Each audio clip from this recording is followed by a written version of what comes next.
Christina here from Hooper's 80-acre farm, and I'm so excited to bring you in on a little mini tour of our chicken coop. And it's been freshly cleaned, and we'll be going over how we insulate our coop in the winter and how we keep our water from freezing.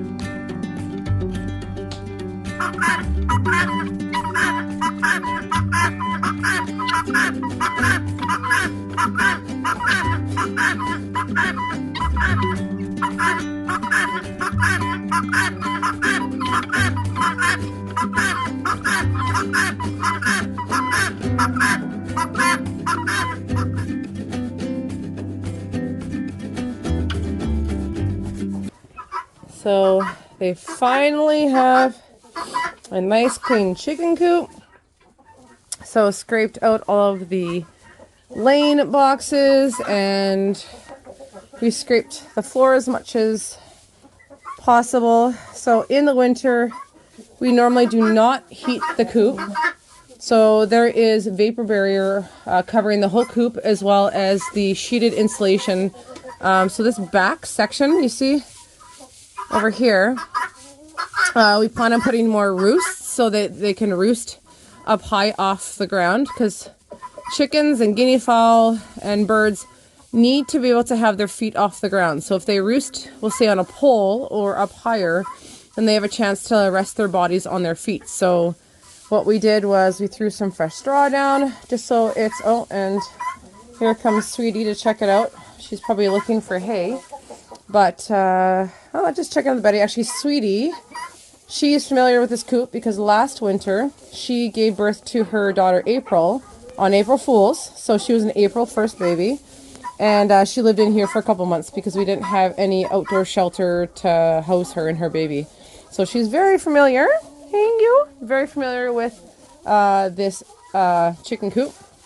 So my husband and I built these fancy, awesome boxes. And then what we did was, again, this thing is insulated with vapor barrier and the sheeting of sheeting insulation we got from a friend. It was actually just pretty much just either being stored or whether or not it was going in the garbage. But you can see through that hole right there, the gray. So those gray, awesome styrofoam sheets. So it helps keep the north wind out. So we have a couple laying boxes in here. So we tend to put a lot more wood shavings down because it will actually absorb the moisture. So we want to keep the moisture away from their feathers and keep it as dry as possible in here. So like I said, I normally don't heat the coop just to save electricity bill. And but on the very cold nights, we have this hanging radiance heater.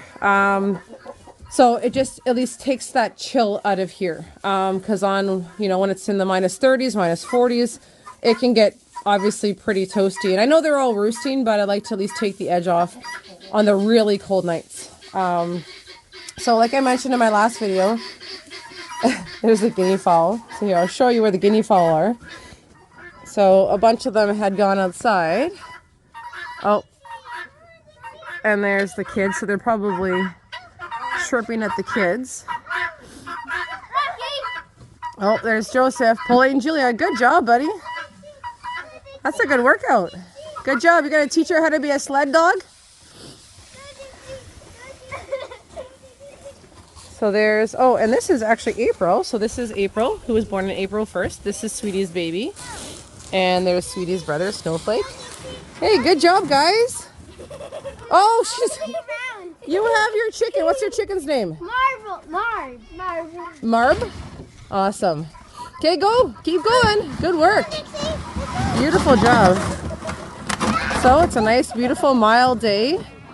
And yeah, this is what the kids are doing. So yeah, so like I said, I'm very happy with how our new coop turned out. My husband did a lot of designing. We still have a couple of roosts to put up so that they can stay off the ground. But again, having a nice straw floor for them. You can see they're probably looking for bugs that were stored in there that came off of the field. And this is what chickens love to do best. They love to roost and they love to nestle in the straw. It looks like I got two. I bet you these are two females, these guinea fowl, because they have been seeing these two roosting and sitting and nesting a lot. So guinea fowls should start laying their eggs close to a year. So in a couple months, we should start seeing some mini eggs, and then I'll probably incubate and grow some more. So what I have done as well, so like I mentioned, I normally use shavings for their nesting boxes, but then we have a sheet of plywood that covers the nesting boxes because we found that these little slits in between, they were roosting on them and then pooping like crazy and making a huge mess inside the laying boxes. So we want to kind of keep those as clean as possible so that our eggs stay clean. So we just put a layer of straw on top. And then also, if you can see on the overhang of under the sheet metal roofing, my son, who's much taller than me, helped me actually just put that up there so that when it is snowing and windy, that keeps the north wind out, or the wind from, coming. We don't really want to insulate the roof. We want the air to be able to go out so it doesn't stink in here. And, but yeah, just to try and keep the snow and that harsh wind out. The other thing I had done in the the fall time was, you can see behind the vapor barrier, there's green tarp right there. So there's actually a huge stack of fresh straw bales that we had got. So what I did was to insulate that section of the coop. We had stacked them up and created a barrier, a wind barrier. So it's a perfect way to obviously insulate without really spending more money on insulation. Again, this poly was enough. We polyed the entire vapor barrier, the entire coop, so to keep the wind and the snow out. So we want to keep the snow out because, well, that just turns into a disaster, and obviously a risk of more moisture, and we want to keep the coop nice and dry. So I'll let you guys look at all the roosters, and hens are all very happy with playing in the new straw. We have more hens coming because we unfortunately have lost some hens in the last couple months. They some of them had a really tough molt, so they will usually go through a molt 1 or 2 times a year, and it's very stressful on their bodies. So not all hens will make it through, especially when it hits the cold snap like we had in December. So oh, there she is in a pail. Sweet. Is she coming back to stay in the coop? No. No? Okay. Just be careful with her, please. All right. So I am checking out, and I will post a video when we get, I will actually post a surprise video. We'll be visiting another rescue farm and picking up some more hens. Stay tuned. And as far as the water goes for the winter, we have a heated waterer, which is beautiful because I usually bring out a fresh pail as well for them, so that they like to use the pails with the nipples on it. So all they have to do is peck at it and water comes out. I feel like I still appreciate and like the chicken waterers that have more of a trough, just because there's a lot of waste. As you can see, I chipped around where just under where each nipple is. Where the water builds up, so the water obviously will drip out when they hit the nipple. So I still appreciate the other waters better in the winter because there's very little waste, because there's a small little trough. They drink out of it, and the electricity keeps the bottom of the pail warm. So this one, same thing, keeps see, and you can see. So all they do is they peck at it, push, they know. So chickens see, I'm assuming they only see black and white, but I guess they see red because it's a different contrast for their vision. So then I just have a extension cord that comes from the house. It comes to the bottom of the coop, and I have to fix that, but my timer that's hanging there, that little black box, is actually a timer.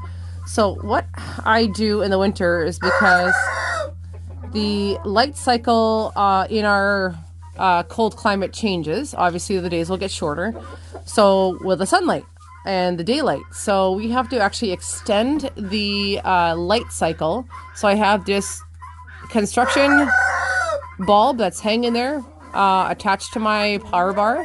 I have it set under the timer, and so the light will turn on at 4:30, and it will stay on to complete the 14-day full light cycle of what the hens need to keep their cycle. Because what happens is the light cycle and the days get shorter, so it messes. Oh, it must be 3 o'clock. They always do this at 3 o'clock. It's like they know. They somehow know. So yeah, so I have a light that powers, that comes on at roughly 4:30, 4:45, and I'll change that timer later and later as the days get longer, and then it shuts off at about 10 o'clock so that they have a full 14-hour light cycle. So as the days get longer, we will start seeing more egg production. We're getting a good number of eggs per day, but yes, it has slowed down as soon as we notice that the weather does get colder. So yeah, so again, we do not heat the coop except for this heater that I have hanging. But again, it's only on days where it's really, really frigid, and I just want to get a little bit of take that edge off inside the coop. So that is our water and heated water and the light that we use to keep the extended light time for the hens. Thank you for joining us. Don't forget to subscribe to our channel for more amazing workouts to come.